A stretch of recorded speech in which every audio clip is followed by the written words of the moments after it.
Hey, good morning, everybody. If you don't know, the president's going to be on all the channels tonight. Most of the major ones, at least.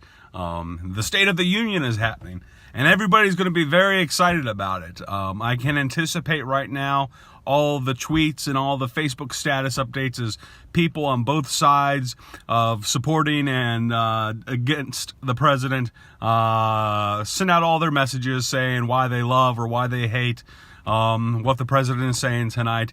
And there's going to be clapping and sitting and people cheering and people getting angry, and I'm probably going to be one of them. But I got to thinking, I find it interesting we have this deep attachment to politics. And I'm not saying all politics is bad and all politics is of the devil, and that we should just stay away from politics and never talk about political issues. But I got to thinking this morning about the book of Revelation and biblical imagery, things that we see in the Bible when it talks about politics and the nations. One of the favorite metaphors and images that the Bible often depicts of the nations, our nation, Canada, Mexico, Russia, China, whatever nation you want to talk about.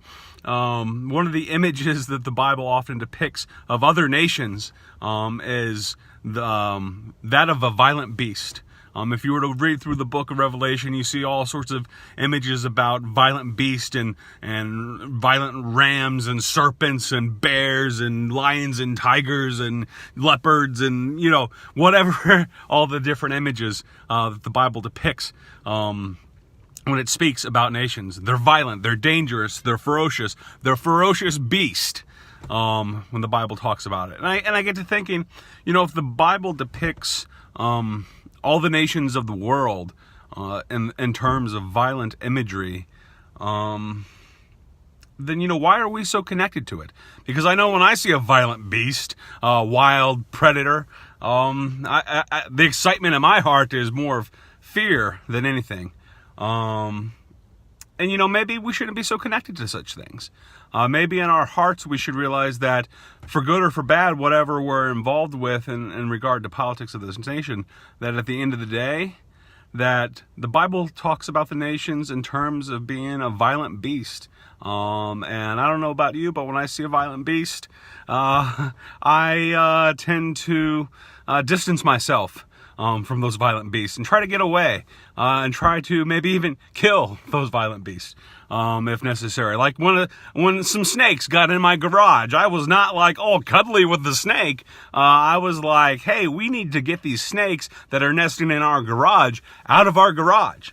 So maybe as Christians, as people who love the Lord, who don't serve a violent beast but serve a lamb that is slain, maybe we should, distance ourselves in our heart of hearts from our attachment to those violent beasts, because we don't serve a violent beast. We serve a lamb that has been slain from the foundation of the world. So when we hear the president tonight, love him or hate him, whether you agree with him or disagree with him, be careful how attached you get in your heart, and how much your passions get stirred up in regard to whether you agree with him or disagree with him, because at the end of the day, this nation and all the nations that are in this world, the Bible ultimately views as a violent beast. So we might be able to tame it just a little bit, make it a little bit more cuddlier and friendlier.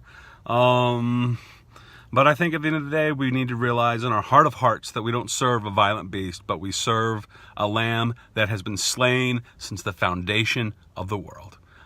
So anyway, that's my thought on the State of the Union. I thought I just toss it out there. It's probably totally different than what you are going to hear about anything related to the State of the Union tonight. So keep that in mind tonight when you're listening to the president, and do listen, and do make comments, do be involved in politics, but don't allow your heart to be captivated by the violent beast of this world. Instead, allow your heart to be captivated by the Lamb slain from the foundation of the world. So anyway, everybody, I'm going back to work today, feeling much better. So anyway, I hope you all are having a great day. Happy Tuesday, everybody. Take care. Bye-bye.